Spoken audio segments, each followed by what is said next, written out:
Les after-sex diffèrent chez les hommes et les femmes.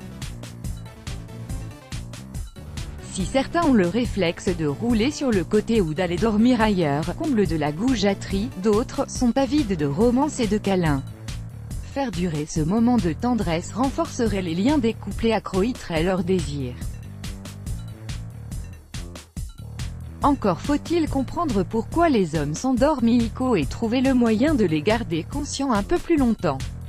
Pourquoi les hommes s'endorment après une partie de jambes en l'air. Gainsbourg, ce grand écorché vif, réputé pour ses pirouettes verbales, chantait dans la recette de l'amour fou, mais après les transports, ah s'il s'endort alors là, foutez-le dehors.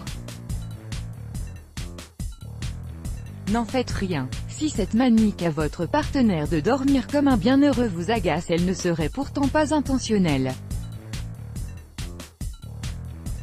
Ces messieurs auraient en fait une très bonne excuse pour faire un petit somme après les galipettes, une disculpation rationnelle et même scientifique que révèlent des chercheurs français. Ces derniers se sont penchés sur l'insatisfaction féminine en passant au crible le cerveau des hommes, avant, pendant et après des ébats et en analysant l'activité cérébrale et les changements qui s'y produisaient. Le constat est édifiant. C'est le cerveau de votre chérie qui lui chanterait berceuse, le programmant pour s'endormir après avoir atteint le 7e ciel.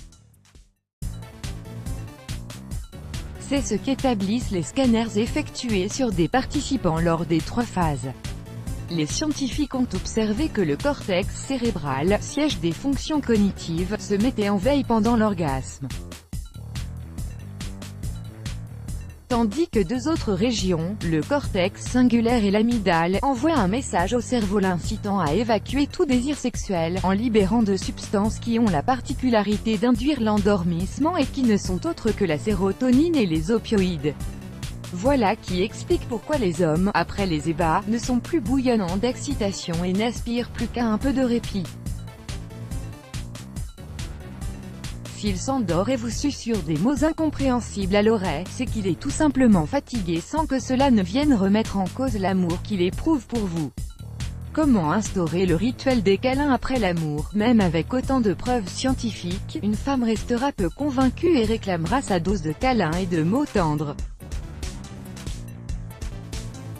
On en revient à l'éternel dilemme, comment remédier à ce que votre chéri s'assoupisse aussitôt après avoir joui? Le rapport sexuel est quelque chose de tellement intime que le contre-coup est dur à accuser pour la gent féminine. Si l'homme a besoin d'espace, la femme, elle, a besoin de paix intérieure, en quête de reconnaissance, non pas celle de ses performances sexuelles mais de sa place dans le couple voire dans le cœur de son partenaire. Relativisez tout de même, ça aurait pu être pire. Imaginez s'il se soit endormi pendant que vous dégrafiez votre soutif ou que vous vous évertuiez à lui faire une gâterie. Maintenant à l'action. N'allez pas jusqu'à gâcher son bon sommeil réparateur mais changez votre fusil d'épaule et prenez-vous-y doucement, d'abord en modifiant l'heure de vos plaisirs complices. Au lieu de vous y adonner à la tombée de la nuit, faites-le à l'heure du petit déjeuner. Il y a de minces risques pour que votre chéri s'assoupisse à 10 h un samedi matin. Et puis qui veut aller loin ménage sa monture. N'épuisez pas totalement votre homme pendant l'acte sexuel et alternez entre positions acrobatiques et d'autres plus paresseuses, de sorte à lui laisser un peu d'énergie qu'il dépensera à vous masser la colonne vertébrale après les galipettes. Il est bien éveillé, soyez féline en le caressant délicatement et le couvrant de mots d'amour. Il est hypnotisé et affiche un sourire gaga, bingo, en bon gentleman. Votre chéri surmontera sa fatigue pour s'occuper de votre pseudo-dépression post-coïtale. Petite capricieuse que vous êtes.